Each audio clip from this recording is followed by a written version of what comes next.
If you don't have to travel to the high country tonight, you might want to try and avoid it. This is a live look at the Eisenhower-Johnson Tunnel right now. Look at that. Heavy snow and wind have been slamming the mountains this weekend. Take a look at this video from Nathan Higgins, our executive producer. He sent it in from Steamboat. Nathan says he took this video outside the 4 Points Lodge, which is in the middle of the mountain, around 2:30 this afternoon. There's some good news for those looking to get back. Things seem to be gradually improving. It's not just snow that state officials are keeping an eye on right now. Fire danger is also top of mind. Crews are currently keeping an eye on hot spots on a fire burning south of Los Animas down in Bent County. At last check, that fire had burned about 1,000 acres. That's a little more than 1.5 square miles. More than 200 people in the nearby town of Fort Lyon were briefly evacuated from their homes because of the flames on Saturday. They were allowed back home later in the evening. Crews have this fire now 80% contained. In Chaffee County, a fire sparked yesterday afternoon near the town of Poncha Springs. It briefly caused deputies to evacuate the Chaffee County Fairgrounds. They say it burned about 15 acres so far. It's not clear what containment crews have on that fire as of this evening. Lauren, a tale of two completely different stories we've been following all weekend, but it's no surprise here in Colorado.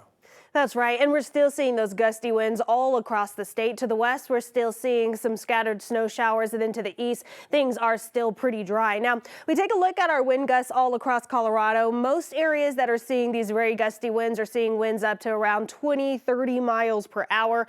Our windiest area is going to be south in Durango, 36 mile per hour wind gusts there, 30 mile per hour wind gusts in Alamosa. And we zoom into the Front Range and you can see that those winds are gusting to the strongest, maybe to the west in the foothills, 28 mile per hour winds in Loveland Pass, 22 mile per hour winds in Red Cliff Pass.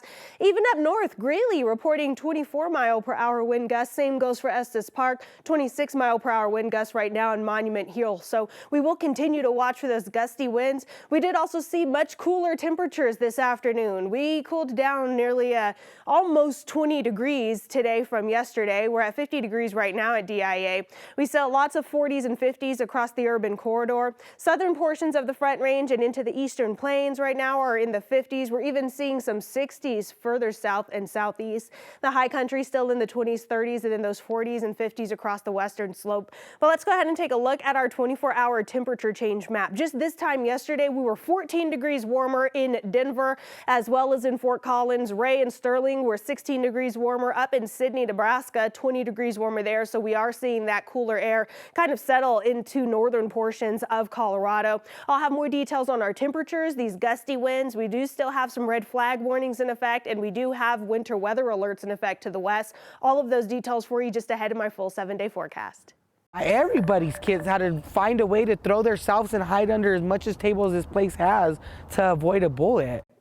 We now know that 5 people were injured during a shooting last night at a bar in Adams County, including 2 suspects. It happened at 5280 Nightclub and Sports Bar, just northwest of where I-25 meets US 36. Today we learned one of the victims is just 17 years old. 9 News reporter Brianna Clark is live outside that bar. Brianna, they were all there celebrating a birthday party. Yeah, that's right. I spoke to that teen's family earlier today. They tell me they were here last night celebrating his grandmother's 60th birthday when someone started shooting. Grandma is physically okay, but mentally this family is struggling with what they witnessed here. We're not worried about how many more bullets are happening. We're worrying about is our kids safe, did they get hit? It was supposed to be a night of celebration. Nobody asked for this. Karina Pino's mom was turning 60, and her family surprised her with a party. There was probably more kids than adults in this party, being my mom having so much grandkids. Dozens of people showed up Saturday night at 5280 Sports Bar in Adams County. We were here having my mom's 60th surprise party. We were just having a good time. These people showed up that we didn't know. That's when their night turned into a nightmare. That's when the first bullet that got shot into the bar hit my sister-in-law in the chest. So there's blood everywhere. Her kids got to see this. Karina says her sister-in-law was taken to the hospital in critical condition. If the bullet would have scooted a little bit over, she would have lost her life right now over this. Another bullet hit Karina's 17-year-old stepson. He was hit in the leg, closer to his arteries. He's expected to survive. But Karina says what happened here during his grandmother's birthday party will haunt their family forever. This isn't fair for us to have my mom's 60th party. Who has stage 4 advanced Cancer, and it was something big to us to have a turnout to be a shooting and our family members get hurt over this. Deputies tell me 2 people are in custody. They were both injured in last night's shooting. I spoke to the owner here. He says they kept the store, or the business closed today, but they do plan to reopen tomorrow. Steve? Scary scene there last night. Brianna Clark reporting. Thank you. Denver police are searching for a gunman now after a woman was found shot to death. Police say this happened around 7:30 last night off of West Iliff Avenue, just east of Federal Boulevard. The woman hasn't been identified just yet. As for the shooter, no arrests have been made, and police haven't shared any suspect information or any additional details surrounding what led up to that shooting.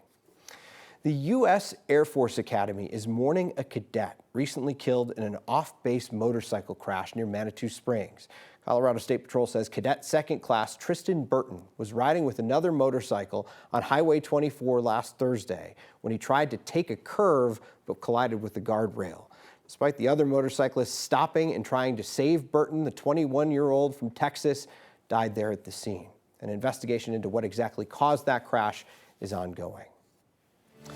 Now, a live look at the White House this evening. Today, President Biden took time to mark the 59th anniversary of a landmark event of the civil rights movement. Today is the annual remembrance of Bloody Sunday, where Alabama state troopers infamously attacked black demonstrators as they attempted to cross Selma, Alabama's Edmund Pettus Bridge, marching for voting rights. The brutality stunned many across the country and galvanized support for the landmark Voting Rights Act. Earlier today, President Biden posted this picture on X, saying 59 years ago, brave Americans sought to cross a bridge named after a Klansman in Selma, Alabama, to reach the other side of justice. He went on to say, quote, "Today and every day, we honor that legacy by fighting to protect the right to vote and uphold the integrity of our elections." President Biden visited Selma last year. This year, Vice President Kamala Harris made that trip south. While there, Vice President Harris spoke to a rally at the Edmund Pettus Bridge. Her visit also comes in an election year as she and President Biden look to bolster their standing with black voters. Speaking of voting, Colorado voters will have their voices heard soon. Super Tuesday, just days away now. The state says it's already received more than 830,000 ballots before election on Tuesday night. If you haven't voted yet, it's too late to do so by mail, but you can still drop off your ballot in person.